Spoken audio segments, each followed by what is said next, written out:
Guys మన ఛానల్‌లో చాలా వరకు యూట్యూబ్ వీడియోస్ అయితే నేను రిమూవ్ చేసేసాను. ఎందుకు రిమూవ్ చేసేసానంటే, యూట్యూబ్ నాకు స్ట్రైక్ వేసింది.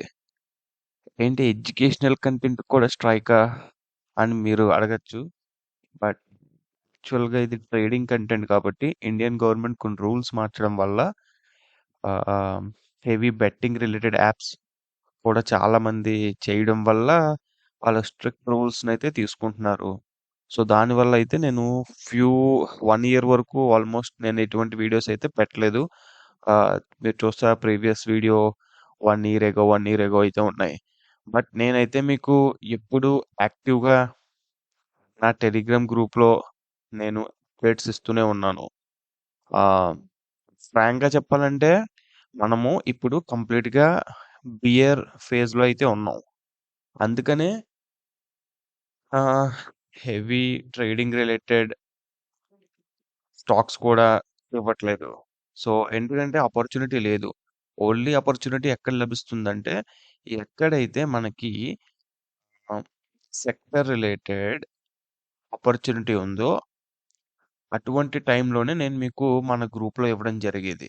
క్లియర్ కట్‌గా నా గ్రూప్‌లో ఎలా ఇస్తాను? ప్లీజ్ స్టడీ లుమాక్స్ ఇండస్ట్రీస్ అలా డీటెయిల్డ్‌గా ఎందుకు రీజన్ ఏంటి అన్నది కూడా ఇస్తాను. దానిపైన మీరు ఓన్‌గా రీసెర్చ్ అయితే చేసుకోవాలి. ఓకే. సో, బేసికల్‌గా నా టెలిగ్రామ్ గ్రూప్‌లో నేను మీకు ఎటువంటి కంటెంట్ ఇవ్వడం జరిగేదంటే, మీరు 1 ఇయర్ బ్యాక్ నా కంటెంట్ చూస్తే, ఎక్కువగా మీకు చాట్సు, కాల్సు, ఫ్రీ కాల్సు అలాంటివి ఇచ్చేవాడిని. నా ఓల్డ్ టెలిగ్రామ్ గ్రూప్ అయితే అన్‌ఫార్చునేట్‌గా బ్యాన్ అయిపోయింది. ఎందుకు బ్యాన్ అయిపోయిందంటే, నేను ఎక్కువ మీకు ఫ్రీ ఈబుక్ అటువంటి కంటెంట్ ఇవ్వడం వల్ల అవి కాపీరైటెడ్. ఆహ్, సో, వాటి వల్ల నాకు తెలిసి ఆ ఛానెల్ అయితే పోయింది. అందులో 500-600 పీపుల్ అయితే ఉండేవారు. యాక్టివ్‌గా ఉండేది ఆ గ్రూపు. అందుకనే ఈ గ్రూప్‌లో నేను మీకు కింద కామెంట్ సెక్షన్ కూడా ఓపెన్ చేయట్లేదు. ఎందుకంటే కామెంట్ సెక్షన్ ఓపెన్ చేస్తే కొంతమంది స్పామ్ బోట్స్ జాయిన్ అయ్యి నాకు ఇటువంటి ఇష్యూని తెచ్చిపెడుతున్నాయి. సో, ప్రస్తుతానికైతే మన ఛానెల్‌లో చాలా తక్కువ మందున్నారు. మీరు చూస్తే నా ప్రీవియస్ చాట్‌లో ఎక్కువగా మీకు మంచి మంచి కాల్స్ కూడా ఇచ్చేవాడిని. బట్ ఇవన్నీ ఆపేసాను ప్రస్తుతానికి. ఓకే. కమింగ్ టు ఇప్పుడు లేటెస్ట్‌గా మన ఛానెల్‌లో మీరు ఏమి ఎక్స్‌పెక్ట్ చేయగలరు అంటే, క్వాలిటీ కంటెంట్. మీకు ఎటువంటి ఛానెల్స్‌లో ఇటువంటి కంటెంట్ మాక్సిమం దొరకదు. కొంతమంది న్యూస్ కవర్ చేస్తారు. ఏం జరుగుతుందో. కొంతమంది మీకు price action related charts cover చేస్తారు. అంటే బ్రేకౌట్ ఇస్తున్న చార్ట్స్‌ని ఫిల్టర్ చేసి మీకు ఇవ్వడం జరుగుతది. బట్ మన ఛానెల్‌లో మీకు ఎటువంటి కంటెంట్ ఉంటదంటే, మీరొకసారి చదవండి. నేను మీకు ఇస్తున్న కంటెంట్ క్వాలిటీ మీకు అర్థమవుతుంది. మన ఛానెల్‌లో ప్యూర్ డేటా బేస్డ్ కంటెంట్ ఉంటుంది. ఓకే. చెప్పే ప్రతీదీ డేటా రిలేటెడ్. అంటే ఎఫ్ఐఎస్ గాని, డిఐఎస్ గాని ఎంత డబ్బు పెట్టి తీస్తున్నారు? ఎటువంటి సెక్టర్స్‌లో పెడుతున్నారు? నిఫ్టీ గాని, స్మాల్ క్యాప్ గాని ఎలాగా రిఫ్లెక్ట్ అవుతున్నాయి? As per the data. Okay. అవే నేను మన టెలిగ్రామ్ గ్రూప్‌లో మీకు ఎన్నాళ్ళు ఇవ్వడం జరిగింది. ఓకే. మీరు మిగతా ఏ టెలిగ్రామ్ గ్రూప్స్‌లో ఓపెన్ చేసుకొని చూసుకోండి. వాళ్ళు మీకు ట్రెండింగ్ స్టాక్స్‌ని అప్‌లోడ్ చేస్తారు. అంటే మీకు తెలిసిన స్టాక్స్. మోస్ట్‌లీ ఆ పేరు మీకు ఫ్రీక్వెంట్‌గా ఇనబడుతుంది. నా టెలిగ్రామ్ గ్రూప్‌లో ఈ మధ్య నుంచి అంటే రీసెంట్‌గా ఈ 1 ఇయర్ నుంచి నేను మీకు ఓన్లీ చాలా మందికి తెలియని స్టాక్స్ స్మాల్ క్యాప్ కానివ్వండి, మిడ్ క్యాప్ కానివ్వండి ఎక్కువ ఫోకస్ చేస్తున్నాను. ఎందుకంటే మన దగ్గరున్న క్యాపిటల్ 3,00,000 నుంచి 10,00,000 వరకు లేకపోతే 25,00,000 మాక్స్ 50,00,000 వరకు ఉంటుంది. దానికి మించి ఉండదు కదా! సో, ఆ క్యాపిటల్‌ని మనము మల్టీ బ్యాగర్ రిటర్న్స్ చేసుకుందాము అనుకుంటే, మళ్ళీ మన డబ్బులు తీసుకొచ్చి విప్రో, మళ్ళీ మన డబ్బులు తీసుకొచ్చి డాబర్ ఇటువంటి ఆల్రెడీ బాగా పెరిగిపోయి ఉన్న లార్జ్ క్యాప్స్ స్టాక్స్‌లో పెడితే అంత మూవ్‌మెంట్ అయితే అందులో ఉండదు. ఆబ్వియస్‌గా అది మీకు కూడా తెలిసిందే. సో, మనమేం చేయాలంటే బిజినెస్ ఓరియెంటెడ్ స్ట్రాంగ్‌గా ఉన్న మిడ్ క్యాప్ గాని, స్మాల్ క్యాప్ గాని ఐడెంటిఫై చేస్తే అవి గ్రో అయినప్పుడు మన యొక్క ఇన్వెస్ట్‌మెంట్‌ని కూడా మల్టీ బ్యాగర్ రిటర్న్స్‌లా గ్రో చేస్తాయి. సో, వీటి పైన ఫోకస్ పెట్టడం వల్ల నేను ఎక్కువ డేటాని అనలైజ్ చేయడం మొదలుపెట్టాను. ఓకే. నార్మల్‌గా మొమెంటమ్ రిలేటెడ్ ట్రేడింగ్ చేసుంటే, మనము ఎక్కువగా చార్ట్స్ పైనే ఫోకస్ పెడదుము. ఓకే. బట్ ఇప్పుడు మనము మల్టీ బ్యాగర్‌ని ఐడెంటిఫై చేసి, అందులో హెవీగా డబ్బులు పెట్టి ఉండేలాగా ప్లాన్ చేయడం వల్ల నేను ఎక్కువగా మీకు మా మిడ్ క్యాప్ గాని, ఇటువంటి స్టాక్స్‌నైతే ఇస్తున్నాను. అవి అగ్రెసివ్‌గా గ్రో అయ్యేటప్పుడు, పడేటప్పుడు గూడా చాలా షార్ప్‌గా పడతాయి. High risk, high reward stocks. Okay. So, అందులో నేను మీకు చాలా స్టాక్స్ ఇచ్చాను. ఆల్రెడీ నా ఓల్డ్ చార్ట్స్‌కి వెళ్లి చూడండి. నేనిచ్చిన చార్ట్స్ అవి ఎప్పుడు పడినా, లేకపోతే పెరిగినా నేను మీకు వాటిని అగ్రెసివ్‌గా అప్‌లోడ్ అయితే ఐ మీన్ అప్‌డేట్ అయితే చేయడం జరిగింది. సో, రీసెంట్‌గా మార్చ్ 11 తారీఖున అట్లాంటా ఎలక్ట్రిక్ చాలా బాగా పెర్ఫార్మ్ చేస్తుంది. ఈ బియర్ మార్కెట్‌లో ఫండమెంటల్స్ కూడా బాగున్నాయి అని నేను ఇవ్వడం జరిగింది. ఆహ్, మార్చ్ 11.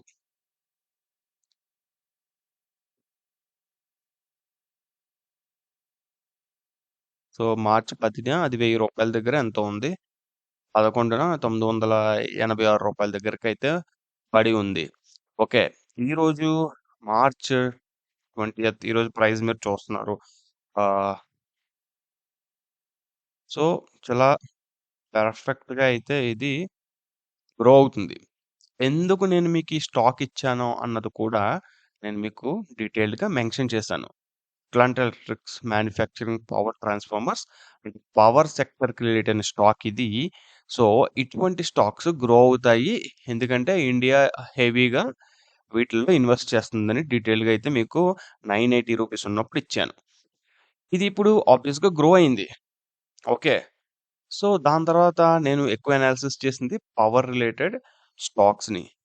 ఇంకొన్ని క్వాలిటీ స్టాక్స్‌ని నేను మీకు ఇచ్చాను. హోప్ మీరు కూడా మీ యొక్క స్టడీ చేసి వాటిని చూస్తున్నారు, వాటిపై ఇన్వెస్ట్ చేస్తున్నారు అనుకుంటున్నాను. ఓకే. ఎందుకంటే నేను 100% సెబీ రిజిస్టర్డ్ అనలిస్ట్ కాదు కాబట్టి డైరెక్ట్‌గా మీరు పెట్టండి అని చెప్పి నేనెక్కడ చెప్పలేను. నేను అనాలిసిస్ చేసింది మీకు షేర్ చేయగలను. దానిపైన మీరు అనాలిసిస్ చేసి మీ యొక్క డబ్బుని మీరు మాత్రమే పెట్టగలగాలి. అంతేగాని నాలాంటోడు పెట్టమంటే పెట్టకూడదెప్పుడు. అదైతే మీరు బాగా గుర్తుపెట్టుకోండి. So, coming to market next ఎలా ఉండబోతుంది అన్న క్వెషన్‌కి ఆన్సర్ ఇస్తాను. సో, మార్కెట్ ఎలా ఉండబోతుంది అన్నది ఎవరు చెప్పలేరు. బట్ ప్రస్తుతం జరుగుతున్న డేటా మీరు నా ఓల్డ్ కంటెంట్ గనక చదివితే రెగ్యులర్‌గా చదివితే ఆహ్, నేను మీకు కరెక్ట్‌గా మెన్షన్ చేసి చెప్పాను ముందే. మోస్ట్‌లీ 2025 తర్వాత బియర్ ఫేస్‌ని మనం చూడొచ్చు అని చెప్పి, ఆ బియర్ ఫేస్ ఎంటైర్ గట్టిగా లాంగ్ కొనసాగుతుందని చెప్పి, మనం ఎప్పుడు పాజిటివ్ రిటర్న్స్ ఎక్స్‌పెక్ట్ చేస్తామంటే, ఎప్పుడైతే మన క్వార్టర్‌లీ రిజల్ట్స్ మెజారిటీ ఆఫ్ కంపెనీస్‌కి పాజిటివ్‌గా వచ్చి, కంపెనీస్ అన్నీ లోవర్ వాల్యుయేషన్స్‌లో ఉన్నప్పుడు మాత్రమే మనకి మంచి మొమెంటమ్ అయితే మార్కెట్‌లో ఉంటుందని చెప్పి, నేను నా ఓల్డ్ టెలిగ్రామ్ పోస్ట్‌లో ఎన్నో సార్లు చెప్పాను. ఓకే. సో, ఈ రేంజ్ కూడా నేను మెన్షన్ చేసిన రీజన్ కూడా మీరు చదవండి. ఓకే. వాల్యుయేషన్స్ నేనెక్కువ హైలైట్ చేసేది వాల్యుయేషన్స్. మీకు చెప్తాను ఫర్ ఎగ్జాంపుల్ 2024లో అనుకుంటా 2014లో 2020 2020 2024 సారీ. 2024లో వరల్డ్‌లోనే రిచెస్ట్ ట్రేడర్ ఎవరున్నారు? ఇన్వెస్టర్ ఎవరున్నారు? సారీ ట్రేడర్ కాదు. ఇన్వెస్ట్‌మెంట్ చేసే వ్యక్తి ఎవరో మీ అందరికి తెలుసు 'వారెన్ బఫెట్.' తనేం చేశాడు? తన యొక్క పొజిషన్స్ అన్నీ ఎగ్జిట్ అయ్యి, తన యొక్క క్యాష్‌ని చేతుల్లో పెట్టుకున్నాడు. ఎందుకు పెట్టుకున్నాడు? వాల్యుయేషన్స్. మార్కెట్ గ్లోబల్‌గా హయ్యర్ వాల్యుయేషన్స్‌లోకి వెళ్ళిపోయింది. Okay. Emerging markets like Indian markets కూడా ఆ టైంలో చాలా అగ్రెసివ్‌గా గ్రో అయిపోయాయి. సో, అతనికి ముందే తెలుసు. అతను మొత్తం ఎగ్జిట్ అయిపోయి క్యాష్‌ని చేతుల్లో పెట్టుకొని కూర్చున్నాడు. అది నేను మీకు ఎన్నో సార్లు నా పోస్ట్‌లో కూడా మెన్షన్ చేసినట్టున్నాను. ఓకే. సో, అటువంటి వ్యక్తి అంత గొప్ప వ్యక్తే తన యొక్క డబ్బుని ముందుగా హయ్యర్ వాల్యుయేషన్స్‌లో ఉన్నాయని చెప్పి తీసేసాడు. చేతుల్లో క్యాష్‌లో పెట్టి కూర్చున్నాడు. ఇప్పుడేం జరుగుతుంది? అతను తీసినప్పటి నుంచి మీరు గమనించండి 2024లో దాని తర్వాత నుంచి మార్కెట్ మనకి ఎంత ఎక్కువ రిటర్న్స్ అయితే ఇవ్వలేదు. Emerging markets like Indian markets కూడా పడిపోయాయి. మీరు చూస్తూ ఉంటారు గదా! ఎలా పడ్డాయో. మీ పోర్ట్‌ఫోలియోలన్నీ ఇప్పుడు రెడ్‌లోనే ఉంటాయి. ఎవరిది గ్రీన్, గ్రీన్ అన్నది అసలు ఉండదు ఎవరికీ. సో, నేనప్పుడు హైలైట్ చేశాను. ఆ టైంలోనే మన ఓల్డ్ గ్రూప్‌లో హైలైట్ చేసుంటాను. అది అన్‌ఫార్చునేట్‌గా పోయింది. But no problem. నేను మళ్ళీ ఇందులో అగ్రెసివ్‌గా ఇవ్వడం జరిగింది. 2025లో నేను మెన్షన్ చేశాను నా పాత ఛానెల్ పోయిందని. It's okay. పోతే పోనీ అది పెద్ద మనకేం మ్యాటర్ కాదు. Ah, so, coming to today update. Let's go to chart. చార్ట్‌లో డిస్కస్ చేద్దాం. చాలా రోజుల తర్వాత మీకు మళ్ళీ చార్ట్‌ని తీసుకొచ్చాను. చార్ట్స్‌లో చూసుకున్నట్టయితే మీకు ఇది నిఫ్టీ 50 వీక్లీ చార్ట్. చూపిస్తాను. ఎన్నో సార్లు నిఫ్టీ దాని యొక్క ఆల్ టైమ్ హై ఎళ్ళేది. ఎప్పుడు? డిసెంబర్ 2025. ఓకే.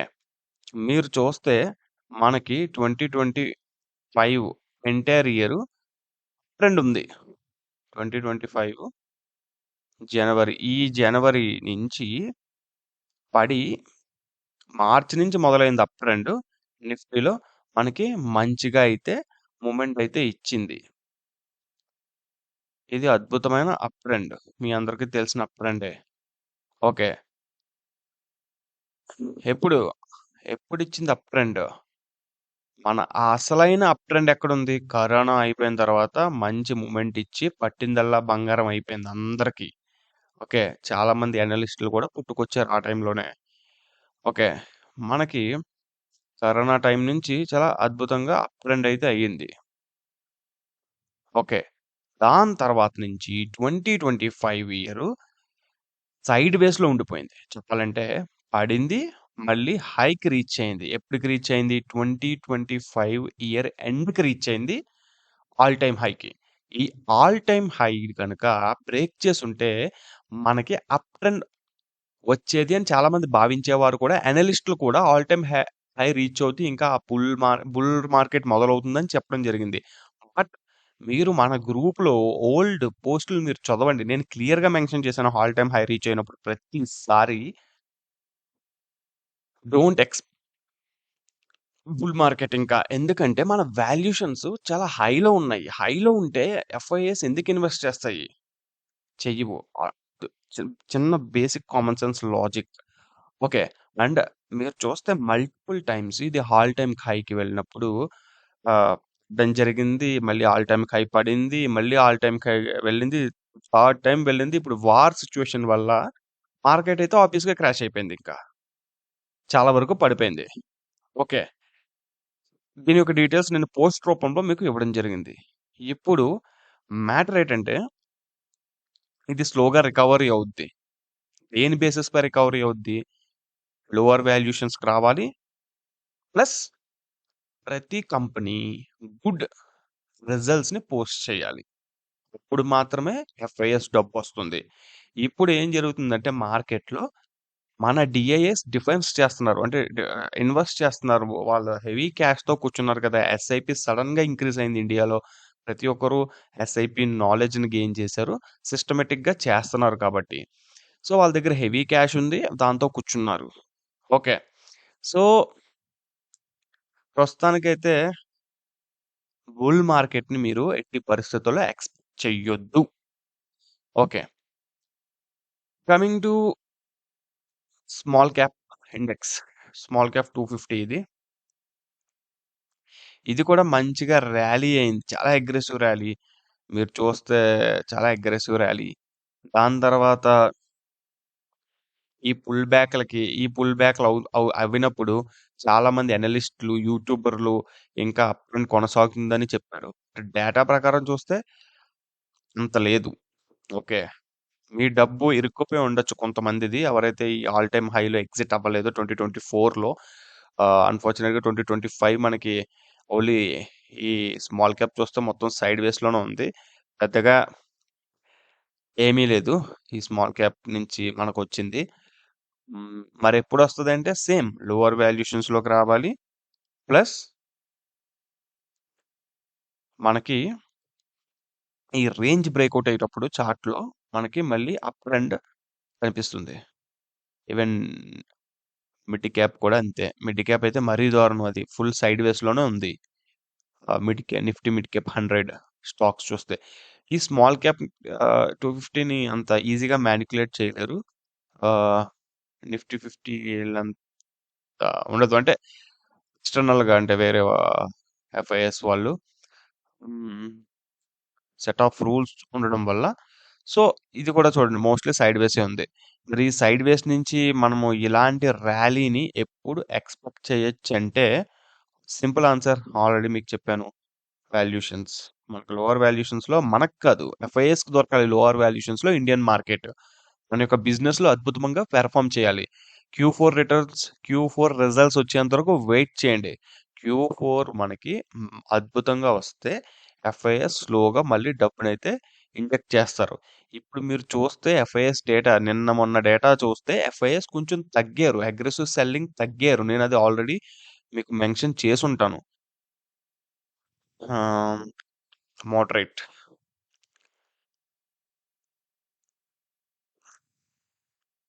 ఓకే. బట్ ఆబ్వియస్‌గా వార్ అన్నది మేజర్ ఇంపాక్ట్ అయితే చూపిస్తుంది మార్కెట్ పైన. హ్మ్. బట్ వన్స్ రికవరీ మొదలైన తర్వాత ఆహ్, ఈవెన్ దో వార్ జరుగుతున్నా పెద్ద ఇంపాక్ట్ మనకి రష్యా, ఉక్రెయిన్ వార్ జరుగుతున్నప్పుడు పెద్ద ఇంపాక్ట్ ఏం లేదు మనకి. బట్ అన్‌ఫార్చునేట్‌గా గ్యాస్ అనేది డిపెండ్ అయ్యి ఉన్నాం కాబట్టి ఆహ్, మనకి ఇష్యూ అయితే ఉంది. ఓకే. బట్ స్టిల్ కొన్ని సెక్టార్స్‌లో మనము స్ట్రాంగ్ రిలేటివ్ స్ట్రెంగ్త్‌నయితే చూస్తున్నాం. ఈవెన్ దో మార్కెట్ క్రాష్ అవుతున్నప్పుడు.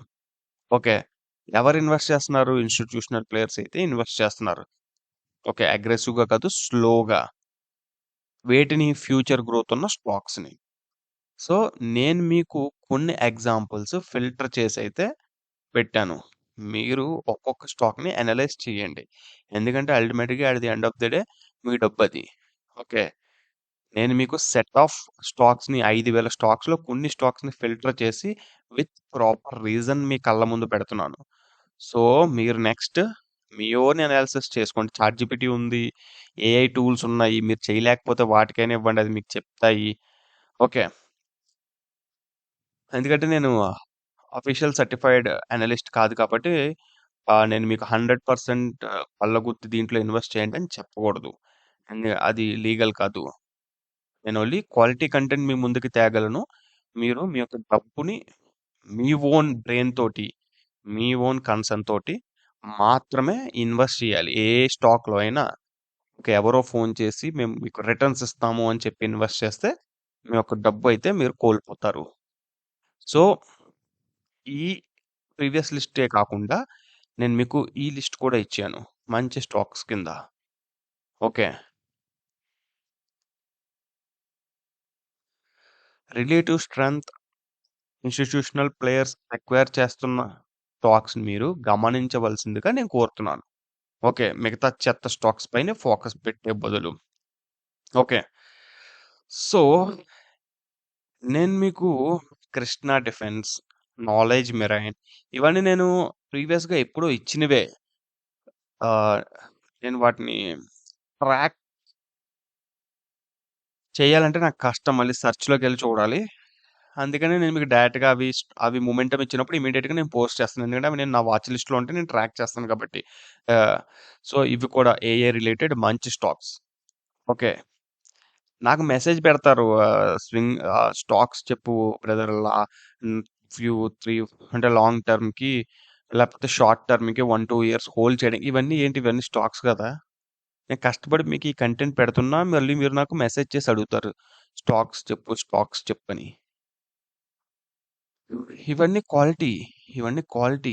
రిలేటివ్ స్ట్రెంగ్త్ చూపిస్తున్నవి foreign institutional players, domestic players మన వాళ్ళు అక్వైర్ చేస్తున్నవి. సో, దయచేసి మీరు వీటిపైన ఫోకస్ చేయండి. నేను పెట్టిన కంటెంట్ చాలా క్వాలిటీ కంటెంట్. నేను మీకు లక్స్ ఇండస్ట్రీ లిమిటెడ్ ఎప్పుడు పెట్టాను? ఎప్పుడో పెట్టానిది.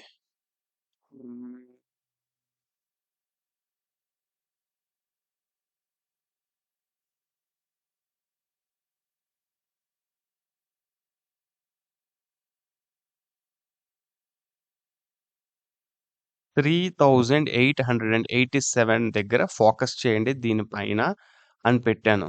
రీజన్ కూడా పెట్టాను నేను. అంటే కంపెనీ యొక్క డీటెయిల్స్ పెట్టాను. సో, ఇప్పుడు లక్స్ ఇండస్ట్రీస్ ఎంత గ్రో అయింది? 3000 అంటే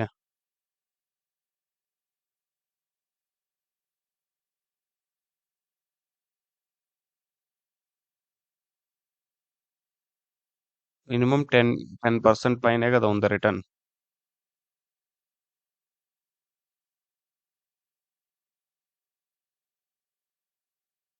5000 రూపీస్ దగ్గర ఉంది ఇప్పుడు. సో, సరే 3887 అంటే 4000 అనుకోండి. 1000 రూపీస్ ప్రాఫిట్ పైనే ఉంది కదా! ఒక ఒక 9-10% పైనే ఉంది. సో, ఇవన్నీ నేను పెడుతున్న స్టాక్సే. ఓకే. నేనెప్పుడు క్యూ ఎర్నింగ్స్ ఫోకస్ చేస్తాను. క్యూ ఎర్నింగ్స్ ఫోకస్ చేసిన వెంటనే మీకోసం నేను టైప్ చేసి పెడతాను డీటెయిల్స్. మీరు ఏం చేయాలి? వాటిని అనాలిసిస్ చేసి మీ యొక్క డబ్బు అటువంటి స్టాక్స్‌లో పెట్టుకుంటే మీకే బెనిఫిట్. ఓకే. ఇది చూద్దాం.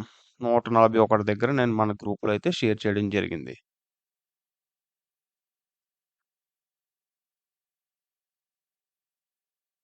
188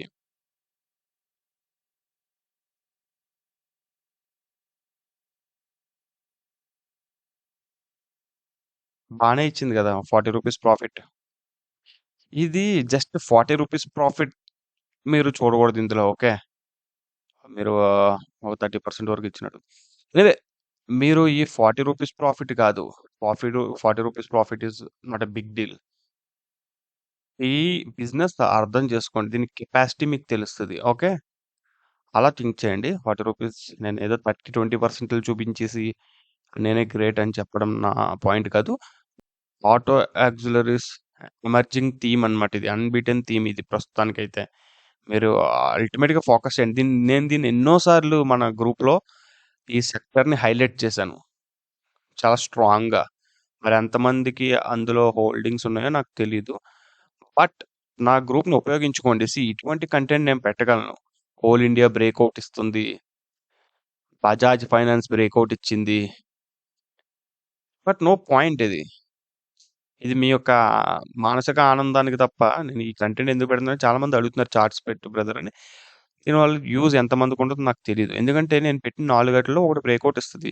4 ఇవ్వవు. లేకపోతే 2 ఇస్తాయి. ఇచ్చిన వాటిని పెట్టి మనం డబ్బా కొట్టుకోలేం గదా! సో, పాయింట్ ఏంటంటే డేటాను చూడండి. లాంగ్ టర్మ్ ఉండండి. Okay. Momentum related trading, intraday trading, ఇంకా స్వింగ్ రిలేటెడ్ ట్రేడింగ్ ఇది ఎప్పుడు బాగా పనిచేస్తదంటే బుల్ మార్కెట్‌గా ఉన్నప్పుడు. బుల్ మార్కెట్‌గా ఉన్నప్పుడు నేను ఆబ్వియస్‌గా ఇటువంటి కంటెంట్ అయితే మీకు అగ్రెసివ్‌గా ఇస్తాను. Don't worry. ప్రస్తుతానికైతే fundamentally strong, data wise strong ఉన్న కంటెంట్‌ని మీరు హెవీగా ఫోకస్ చేయండి. మీరేం చేయక్కర్లేదు. జస్ట్ నేను గ్రూప్‌లో పెడతాను కదా! ఆ కంటెంట్‌ని చదువుకుంటే సరిపోద్ది. దానికి మించి పెద్దేం లేదు. ఓకే. నేను మీకు ఆల్రెడీ ఫిల్టర్ చేసి పెడతాను. దాని తర్వాత మీ ఓన్ అనాలిసిస్ చేసుకోండి. సింపుల్ అంతే. గేమ్ అంతే. ప్రస్తుతానికైతే సైడ్ వేస్ ఉంది. ఓకే. సైడ్ వేస్‌లో కూడా మనం మొమెంటమ్ స్టాక్స్‌ని పట్టుకోవచ్చు. పెద్ద మ్యాటర్ కాదు. ఆహ్, కానీ చాలా తక్కువ 1% లెన్స్ కార్ట్ చూడండి. సో, ఇలాగ మొమెంటమ్ న్యూస్ బేస్డ్ కొంచెం రిస్క్ ఉంటది. బట్ ఆ టైప్ ఉంటాయి. సో, డోంట్ వర్రీ నేను మీకు మంచిగా చేస్తాను. ఫండమెంటల్లీ గుడ్ స్టాక్స్‌ని మీకోసం తెస్తూ ఉంటాను. ఛానెల్ సబ్స్క్రైబ్ చేసుకోండి. ఒకవేళ సబ్స్క్రైబ్ చేయకపోతే చాలామంది అన్‌సబ్స్క్రైబ్ చేస్తారు. ఎందుకంటే నేను కంటెంట్ పెట్టడం మానేశాను. ఒకప్పుడు 900 ఉండేవారు. 50 పీపుల్ అయితే ఆల్రెడీ వదిలేసారు. ప్లస్ నా టెలిగ్రామ్ గ్రూప్‌లో జాయిన్ అయిన వాళ్ళు కూడా స్లోగా ఎగ్జిట్ అయిపోతున్నారు. ఎందుకంటే కంటెంట్ బోరింగ్ కంటెంట్. మీకు ఈ కంటెంట్ ఎవరు చదువుతాడురా అన్నట్టుంటది. బట్ ఇదే క్వాలిటీ కంటెంట్. మీకు వేరే గ్రూపుల్లో సింపుల్‌గా చార్ట్స్ వచ్చేస్తాయి. బై చేయండి, బై చేయండి ఇలాంటివి వస్తాయి కాబట్టి మీకు అది బెస్ట్ అనిపిస్తది. This is quality content. మీరు ఓన్‌గా అనాలిసిస్ చేసుకోండి డబ్బు పెట్టే ముందు. ఓకే. ఉంటాను. నా నెక్స్ట్ వీడియో స్వింగ్ ట్రేడింగ్ చేసేటప్పుడు స్టాక్‌ని ఎలా ఐడెంటిఫై చేయాలన్నది చేస్తాను. ఎందుకంటే చాలామంది అడుగుతున్నారు. హెల్ప్ అవుద్ది. ఉంటాను. బై.